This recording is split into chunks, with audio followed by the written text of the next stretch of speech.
So நம்ம 2 மாசமா wait பண்ணிட்டு இருந்த Figma AI ஃபீச்சர் வந்து இப்போ வந்து நார்மலாக எல்லாருக்குமே பார்த்தீங்கன்னா என்ரோல் ஆகிட்டு இருக்கு. உங்களுக்கு என்ரோல் ஆயிடுச்சா அப்படின்னு சொல்லிட்டு மறக்காம கமெண்ட் செக்ஷனில் மென்ஷன் பண்ணுங்க. ஸோ இந்த வீடியோவில் இந்த AI ஃபீச்சரில் எந்த மாதிரி டிசைன் கொடுக்குது அப்படின்னு சொல்லிட்டு நம்ம ஒரு சின்ன வாக் த்ரூ வந்து பார்க்க போகிறோம். அது கூடவே இந்த மாதிரி renaming layer, so next auto prototype, இந்த மாதிரி நிறைய ஃபீச்சர்ஸ் வந்து கொடுத்துருக்காங்க. ஸோ அதெல்லாமே நம்ம வந்து எக்ஸ்ப்ளோர் பண்ண போகிறோம் இன்னைக்கு. ஸோ எக்ஸ்ப்ளோர் பண்ணிட்டு அது எப்படி இருக்குது, என்ன மாதிரி இருக்குது அப்படின்னு சொல்லிட்டு நம்ம இந்த வீடியோவில் பார்க்கலாம். ஸோ நம்ம சேனலுக்கு இப்போ தான் ஃபஸ்ட் டைம் விசிட் பண்ணுறீங்கன்னா என்னோட name Kunal, UI UX designer வந்து ஒர்க் பண்ணிருக்கேன். சேனல் சப்ஸ்கிரைப் பண்ணலாம் அப்படின்னா மறக்காம இப்போவே சப்ஸ்கிரைப் பண்ணிக்கோங்க. இந்த மாதிரி நிறைய கிராஃபிக் டிசைன் கண்டென்ட்ஸ்லாம் போஸ்ட் பண்ணுவோம். ஸோ அதெல்லாம் மிஸ் பண்ணால் பார்க்கணும்னு நினச்சிங்கன்னா மறக்காம சப்ஸ்கிரைப் பண்ணுங்க. இப்போ நம்ம டேரெக்டாக Figma ஓப்பன் பண்ணி எக்ஸ்ப்ளோர் பண்ண ஸ்டார்ட் பண்ணலாம். இந்த டேப்ல இந்த லாஸ்ட்டில் உள்ள ஐக்கானை கிளிக் பண்ணிங்கன்னா இதில் லிஸ்ட் ஆகும் இப்போ உள்ள ஆட் பண்ண ஃபீச்சர்ஸ் எல்லாமே. ஸோ இதில் பார்த்தீங்கன்னா இந்த ஃபர்ஸ்ட் டிராஃப்ட் பார்த்தீங்கன்னா டிசைன் பண்ணி தரது AI டிசைன். ஸோ ரீலேம் லேயர்ஸ் பார்த்தீங்கன்னா இப்போ ஒரு 1000 லேயர்ஸ் வந்து நீங்கள் டிசைன் பண்ணி வச்சிருக்கீங்க. நேம்லாம் பார்த்தீங்கன்னா அந்த மாதிரி ஃப்ரேம், ஸோ இமேஜோட நேம், டிஃபால்ட் நேம் அந்த மாதிரி வருதுன்னா அது வந்து கண்டென்ட், நீங்கள் என்ன கண்டென்ட் போட்டுருக்கீங்களோ அதை பொறுத்து அது வந்து அனலைஸ் பண்ணி அதுக்கேற்ற மாதிரி லேயர்ஸோட நேமும் சேஞ்ச் பண்ணி கொடுத்துரும். ஸோ அந்த மாதிரி இருக்குது. ஸோ நெக்ஸ்ட் மேக் ப்ரோட்டோடைப் பார்த்தீங்கன்னா நீங்கள் வந்து இப்போ ஒரு மல்டிபிள் ஃப்ரேம்ஸ் வச்சுருக்கீங்க, குவிக்காக உங்களுக்கு ஒரு டெமோ காமிக்கணும், ஒரு சாம்பிளுக்கு வந்து டெமோ ப்ரோட்டோடைப் வந்து கிரியேட் பண்ணணும் அப்படின்னு சொல்லிட்டு நினைக்கிறீங்கன்னா ஜஸ்ட் நீங்கள் வந்து அந்த எந்தெந்த ஃப்ரேம்க்குலாம் ப்ரோட்டோடைப் வேணுமோ அந்த ஃப்ரேமை செலக்ட் பண்ணிட்டு ஜஸ்ட் ப்ரோட்டோடைப் கொடுத்தீங்கன்னா அங்கே உங்களுக்கு அதுவாகவே ப்ரோட்டோடைப் பண்ணி கொடுத்துரும் குயிக்கான டைமில். ஸோ ரீப்ளேஸ் கண்டென்ட் பார்த்தீங்கன்னா கண்டென்ட்டை வந்து ரீப்ளேஸ் பண்ணுறது, எக்ஸாம்பிளுக்கு ஒரு இமேஜ் வந்து மாற்றி தரதா இருக்கட்டும். ஸோ இந்த மாதிரி விஷயம். ஸோ ரீரைட் திஸ், இப்போ நீங்கள் ஒரு ஹீரோ செக்ஷனில் ஒரு டைட்டில் போட்டிருக்கீங்க, ஒரு டைட்டில் அது கொஞ்சம் ப்ரொஃபஷனலாக இல்லாமல் இருக்குது, ஸோ அது கொஞ்சம் இன்னும் கொஞ்சம் ப்ரொஃபஷனலாக வேணும் அப்படின்னு சொல்லிட்டு நினைக்கிறீங்கன்னா ஜஸ்ட் நீங்கள் அதுக்கேற்ற மாதிரி ப்ராம்ப்ட் இந்த இதில் கொடுத்தீங்க அப்படின்னா அது வந்து ப்ரொஃபஷனலாக கேட்சியாக மாற்றி கொடுத்துரும், நீங்கள் எந்த மாதிரி கேட்குறீங்களோ அதை பொறுத்து. ஸோ நெக்ஸ்ட் ஷார்ட் அண்ட் பார்த்தீங்கன்னா உங்களுக்கு இருக்கிற பேராகிராஃபை கம்மியாக கொடுக்குறதா இருக்கட்டும். ஸோ அந்த மாதிரி டிரான்ஸ்லேட் டு, இப்போ நீங்கள் இங்கிலீஷில் இருக்கீங்க, ஒரு அரபிக்கோ இல்லை ஒரு வேறு எதாவது ஃப்ரெஞ்ச், இட்டாலிக், ஸோ இந்த மாதிரி இருக்கிற லாங்குவேஜ்லாம் பார்த்தீங்கன்னா உங்களுக்கு இதில் கன்வெர்ட் பண்ணி கொடுத்துரும்.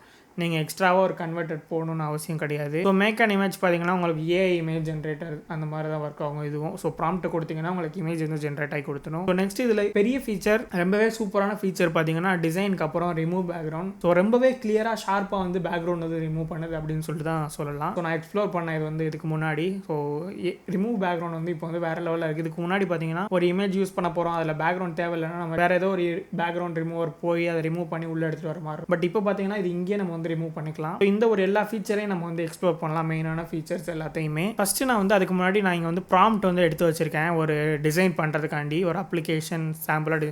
ஏன்னா இவ்வளோத்தையும் நான் இப்போ உட்காந்து டைப் பண்ணேன்னா அதுக்கே ஒரு டைம் எடுக்கும். ஸோ அது வேஸ்ட்டு. இதை வந்து காப்பி பண்ணிக்கிறேன், இந்த ப்ராம்ப்ட்டை காப்பி பண்ணிட்டு எனக்கு இப்போ ஒரு டிசைன் வேணும், நான் இந்த மாதிரி அப்படின்னு சொல்லி போட்டு வச்சுருக்கேன். பேங்கிங் டிசைன்ஸ், லீக்கா, மினிமலிஸ்டா, ஸோ இந்த மாதிரி இருக்கணும். அதில் வந்து டெபிட் கார்டு இமேஜ் மாதிரி ஒரு இமேஜ் இருக்கணும். ஸோ அதில் வந்து இந்த மாதிரி பேங்க் டீட்டெயில்ஸும் பேலன்ஸ் டீட்டெயில்ஸும் காமிக்கணும். செகண்ட் செக்ஷன் வந்து குவிக் லிங்க்ஸ், அதாவது இந்த அடுத்த பேஜ்க்கு போகிறதுக்கான லிங்க்ஸ் எல்லாம் அந்த இடத்துல காமிக்கணும் அப்படின்னு சொல்லிட்டு போட்டு வச்சிருக்கேன். தேர்ட் செக்ஷன் வந்து ரீசன்ட் ட்ரான்சாக்ஷன் காமிக்கணும் அப்படின்னு சொல்லிட்டு ஒரு ப்ராம்ப்ட் வந்து கொடுத்துருக்கேன். ஸோ இந்த ப்ராம்ப்ட்டை நான் ஜஸ்ட் காப்பி பண்ணிக்கிறேன். ஸோ இந்த இடத்துல பார்த்தீங்கன்னா அந்த ஐக்கானை கிளிக் பண்ணிங்கன்னா ஃபர்ஸ்ட் டிராஃப்ட்னு ஒரு ஆப்ஷன் இருக்கும். ஸோ அதில் பார்த்தீங்கன்னா இங்கே வந்து பேசிக் ஆப்னு இருக்குது பார்த்தீங்களா. ஸோ அதை கிளிக் பண்ணிங்கன்னா உங்களுக்கு பேசிக் ஆப் வேணுமா, இல்லை ஆப் வயர் ஃப்ரேம் வேணுமா, அப்படி இல்லைனா பேசிக் சைட் வெப்சைட் வேணுமா, அதே மாதிரி சைட் வயர் ஃப்ரேம் வேணுமான்னு கேட்கும். நான் ஜஸ்ட் பேசிக் ஆப் கொடுக்குறேன். கொடுத்தேன் அப்படின்னா எனக்கு இந்த மாதிரி வந்துடும். இதிலே டிஃபால்ட்டாக வந்து டெலிவரி ஆப், ப்ரொஃபைல், ஃபிட்னஸ்னு ஒரு 3 ப்ரீபில்ட் ப்ரீசெட் மாதிரி வச்சிருக்காங்க. அதெல்லாம் எதுவுமே செலக்ட் பண்ண போகிறது கிடையாது. ஜஸ்ட் நான் இதில் கிரியேட் பண்ணி வச்சிருந்த ப்ராம்ப்ட்டை பேஸ்ட் பண்ணுறேன். நீங்கள் அப்படி இல்லைன்னா நீங்கள் ஓனாக டைப் பண்ணிக்கலாம். ஸோ இதில் மேக் இட் கொடுத்தேன் அப்படின்னா எனக்கு வந்து டெம்ப்ளேட் வந்து ஜென்ரேட் ஆக ஸ்டார்ட் ஆகிரும். இங்கே பார்த்தீங்கன்னா ஒர்க்கிங் வந்திருக்கு. ஸோ இதில் பாருங்கள் எனக்கு ஒரு குவிக்கான ஒரு டிசைன் வந்து எனக்கு ஒரு டெம்ப்ளேட்டாக போட்டு கொடுத்துருக்கு. ஸோ இதில் வந்து ஃபுல்லாக யூசர் எக்ஸ்பீரியன்ஸ் எல்லாம் இருக்குமான்னு கேட்டிங்கன்னா ஆப்வியஸாக சொல்ல முடியாது. ஸோ இப்போ இருக்கிறது பீட்டானால மேபி அந்த மாதிரி இருக்கலாம். ஸோ என்னென்னலாம் தேவை இருக்கோ அதெல்லாம் இருக்குது. பட் நீங்கள் வந்து என்ஹான்ஸ் பண்ணுற மாதிரி தான் இருக்கும் ஆப்வியஸாக. இதில் பார்த்தீங்கன்னா நமக்கு டிசைன் ஜென்ரேட் ஆனதுக்கப்புறம் நமக்கு இந்த மாதிரி இருக்குது. ஒரு ஹேம்பர்கர் மெனு. ஸோ நெக்ஸ்ட் ரைட்டில் வந்து இந்த ஹிஸ்ட்ரி பார்க்குற மாதிரி நோட்டிஃபிகேஷன். ஸோ இதெல்லாம் நம்ம எல்லாமே கஸ்டமைஸ் பண்ணிக்கலாம். டெக்ஸ்ட் வேணும்னா கஸ்டமைஸ் பண்ணிக்கலாம், எல்லாமே பண்ணிக்கலாம். ஸோ நெக்ஸ்ட் இதில் ஒரு இம்பார்ட்டண்ட்டான விஷயம் இருக்குது. ஸோ இதில் குயிக் லிங்க்ஸ் நான் கேட்ட மாதிரி ஆட் பண்ணியிருக்கு. ஸோ ரீசன்ட் ட்ரான்சாக்ஷன் இங்கே ஆட் பண்ணியிருக்கு. ஸோ இது எல்லாமே உங்களால் பார்த்துக்க முடியும். ஸோ நேவிகேஷனும் கேட்டிருந்தேன். ஸோ அதனால் கீழே நேவிகேஷன் ஒரு ஐக்கானோட கொடுத்துருக்கு. ஸோ இதில் இது மட்டும் கிடையாது, நான் இங்கே வந்து கலர் தீம் வந்து சேஞ்ச் பண்ணிக்க முடியும். ஸோ இப்போ ஒயிட்டில் வைக்கிறேன், இந்த ஒரு தீமில் எனக்கு வந்து ஆட் ஆயிடுச்சு.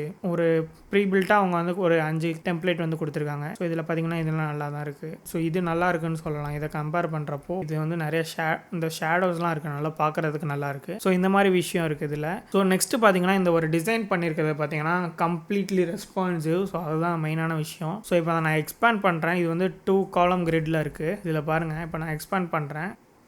எனக்கு அதோட ஸ்பேஸ் ஏற்ற மாதிரி அதுவாக அட்ஜஸ்ட் ஆகிட்டு அது மேலே டேப் ஆகிட்டே வருது. ஸோ இது வந்து ஒரு நல்ல ஃபீச்சர், சூப்பரான ஃபீச்சர் அப்படின்னு சொல்லிட்டு தான் நான் நினைக்கிறேன். உங்களுக்கு ஈஸியாக டிசைன் பண்ணி தரது மட்டும் இல்லாமல் அது ரெஸ்பான்சிவ்னஸோட டிசைன் பண்ணி தருது. ஸோ நீங்கள் உட்காந்து டேப்லெட்டு, மொபைலு, சின்ன டிவைசஸ் அந்த மாதிரிலாம் வரி பண்ணிக்க தேவையில்லை. ஸோ இதில் இது மட்டும் தான் இருக்கான்னு கேட்டிங்கன்னா, இப்போ நான் ஜஸ்ட் இந்த ஃப்ரேமை கிளிக் பண்ணுறேன். ஸோ ஆட்டோ லேஅவுட்டில் கிரியேட் ஆயிருக்கு. இதுவே மேக்ஸிமம் பார்த்தீங்கன்னா உங்களுக்கு ஏஐயில் ஜென்ரேட் ஆகிறனால உங்களுக்கு ஃப்ரேமோட நேம்ஸ்லாம் கரெக்டாக இருக்கும். நீங்களாக பண்ணுறீங்கன்னா இதில் பார்த்தீங்கன்னா இமேஜ் இந்த ஐக்கானில் வேறு ஒரு நேம் ஏதாவது இருக்கலாம். ஸோ அந்த மாதிரி இருக்கும். ஸோ நான் ஜஸ்ட் இதை கிளிக் பண்ணிட்டு இந்த ஃபீச்சரில் ரீநேம் லேயர்ஸ் கொடுத்தேன் அப்படின்னா எனக்கு வந்து இங்கே வந்து எத்தனை லேயர் இருக்குது, ஸோ அதுக்கேற்ற மாதிரி நான் என்னென்ன ரீசேஞ்ச் பண்ணுது அப்படின்னு சொல்லிட்டு இந்த இடத்துல வந்து ஆட் ஆகிட்டே வருது பாருங்கள். ஸோ எல்லாமே இப்போ வந்து சேஞ்ச் ஆகிருக்கும். நேவிகேஷன் பார் இதெல்லாம் இது ஏஐ பண்ணனால இது டிஃபால்ட்டாக அந்த மாதிரி தான் இருக்குது. இப்போ அதுக்கும் சேர்த்து பண்ணிருச்சு. ஸோ நெக்ஸ்ட்டு இதில் கண்டென்ட் வந்து ரீரைட் பண்ணுறதுக்குலாம் பெருசாக ஒன்றும் கிடையாது. ஸோ எக்ஸாம்பிளுக்கு நான் இப்போ இந்த கண்டென்ட் இருக்குது. ஸோ நான் இப்போ இதில் போயிட்டு ரீரைட் திஸ்ன்னு கொடுத்துட்டு மேக் திஸ் ப்ரொஃபஷ்னலின்னு போடுறேன்.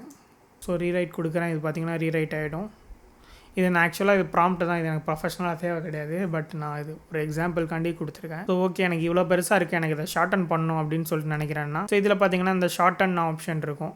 அது கொடுத்தீங்கன்னா உங்களுக்கு ஷார்ட்டான ஒரு இது கிடச்சிரும். அதோட வேர்ஷன் ஷார்ட்டில். ஸோ நெக்ஸ்ட் இப்போ வந்து ஒரு ட்ரான்ஸ்லேட்னு ஒரு ஆப்ஷன் இருக்குது. நம்ம லாங்குவேஜ் ட்ரான்ஸ்லேட் பண்ணுற மாதிரி ஹலோன்னு போடுறேன். ஸோ இதோட ஃபாண்ட் சைஸ் இன்க்ரீஸ் பண்ணிக்கலாம். ஸோ இப்போ இதை நான் வந்து ட்ரான்ஸ்லேட் பண்ணுறேன். இதில் தமிழ் இருக்கான்னு நான் செக் பண்ணல. ஸோ தமிழ் கூட இருக்குது. நான் இப்போ ஹலோ வந்து தமிழில் வந்து ட்ரான்ஸ்லேட் பண்ணுறேன்.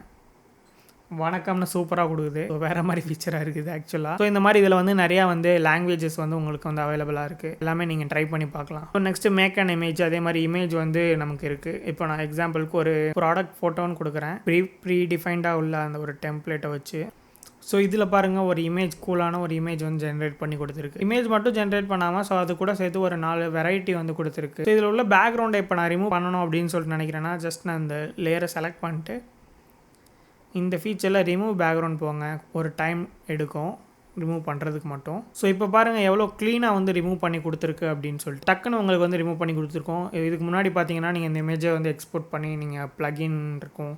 அப்படி இல்லை அப்படின்னா நீங்கள் டேரெக்டாக அங்கே போகிற மாதிரி இருக்கும். அதாவது வெப்சைட் போய் ரிமூவ் பண்ணிட்டு உள்ளே வந்து பேஸ்ட் பண்ணுற மாதிரி இருக்கும். ஸோ இப்போ அந்த ஒரு பிரச்சனை எல்லாம் கிடையவே கிடையாது. ஸோ இவ்வளோ தான் நான் இந்த வீடியோவில் ஷேர் பண்ணணும் அப்படின்னு சொல்லிட்டு நினச்சது. இந்த ஒரு ஃபீச்சர் எப்படி இருக்குன்னு மறக்காமல் கமெண்ட் செக்ஷனில் மென்ஷன் பண்ணுங்கள். ஸோ எனக்கு இதில் ரொம்ப பிடிச்ச ஃபீச்சர்னு பார்த்தீங்கன்னா இந்த ரிமூவ் பேக்ரவுண்டும், இந்த கண்டென்ட் ரீரைட் பண்ணுறது, அப்புறம் AI design, next rename layer. So எல்லாமே சொல்லலாம் பிடிக்கும்னு பார்த்தீங்கன்னா. ஸோ எல்லாமே பார்த்தீங்கன்னா ஒரு டைம் சேவிங் மெத்தடாக தான் இருக்கும் அப்படின்னு சொல்லிட்டு நினைக்கிறேன். ஸோ இந்த ஒரு வீடியோ கண்டிப்பாக உங்களுக்கு ஒரு யூஸ்ஃபுல்லான வீடியோவாக இருந்திருக்கும் அப்படின்னு சொல்லிட்டு நினைக்கிறேன். இந்த ஒரு ஃபீச்சர் எப்படி இருக்குது, உங்களுக்கு இது யூஸ்ஃபுல்லாக இருக்கும் அப்படின்னு சொல்லிட்டு நினைக்கிறீங்களா அப்படின்னு சொல்லிட்டு மறக்காமல் கமெண்ட் செக்ஷனில் மென்ஷன் பண்ணுங்கள். ஸோ என்னை பொறுத்தவரை பார்த்தீங்கன்னா இந்த ஒரு ஃபீச்சர் வந்து எப்பயாவது நம்ம வந்து அந்த கிரியேட்டிவ் பிளாக்னு ஒரு பிளாக் வரும். ஸோ அந்த பிளாக்ல வந்து நம்ம வந்து ஸ்டக் ஆகிட்டோம் அப்படின்னா நம்ம வந்து இந்த ஒரு ஃபீச்சரை யூஸ் பண்ணி நம்ம ஈஸியாக வந்து ஐடியாஸ் வந்து ஜென்ரேட் பண்ணிக்க முடியும். ஸோ உங்களுக்கு எங்கே பார்த்தோம் அந்த ஒரு ஐடியா கிடைக்கல அப்படின்னா நீங்கள் இதுக்கிட்ட கேட்கறது மூலமாக அது உங்களுக்கு ஒரு டிசைன் கொடுக்க போகுது. ஸோ அதை உங்களுக்கு எக்ஸ்பீரியன்ஸ்க்கு ஏற்ற மாதிரி நீங்கள் வந்து மாற்றிக்க போகிறீங்க. ஸோ அதுக்கெல்லாம் பார்த்தீங்கன்னா இந்த ஃபீச்சர் ரொம்ப ஹெல்ப்ஃபுல்லாக இருக்கும். நெக்ஸ்ட் அந்த ரீநேமிங் லேயர்ஸ்லாம் பார்த்தீங்கன்னா நம்ம டெவலப்பர்கிட்ட டெலிவரி பண்ணுறப்போ அது கொஞ்சம் ப்ரொஃபஷ்னலாக காமிக்கும் நம்மளையே. ஸோ அதனால் லேயர்ஸை வந்து ரீநேம் பண்ணுறதுக்கு நமக்கு வந்து டைம் வந்து எடுத்துக்காது. ஸோ அந்த டைம் சேவ் பண்ணுது. ஸோ நெக்ஸ்ட் வந்து பேசிக்காக ஒரு ப்ரோட்டோடைப் குவிக்காக உங்களுக்கு டெமோக்கு கேட்குறாங்க அப்படின்னா நீங்கள் அந்த ப்ரோட்டோடைப் ஆப்ஷன் கூட யூஸ் பண்ணிக்கலாம். இந்த மாதிரி இவ்வளோ ஃபீச்சர்ஸ் வந்து இந்த ஒரு ஏஐயில் வந்துருக்கு. இந்த ஃபீச்சர் எப்படி இருக்குது அப்படின்னு சொல்லிட்டு உங்களோட கருத்தை நீங்கள் கமெண்ட் செக்ஷனில் ஷேர் பண்ணுங்கள். சேனல் சப்ஸ்கிரைப் பண்ணலாம், மறக்காம சப்ஸ்கிரைப் பண்ணிக்கோங்க. நெக்ஸ்ட் ஒரு சூப்பரான இன்ட்ரெஸ்டிங்கான வீடியோவில் உங்களை வந்து மீட் பண்ணுறேன். Until then by from Kunal.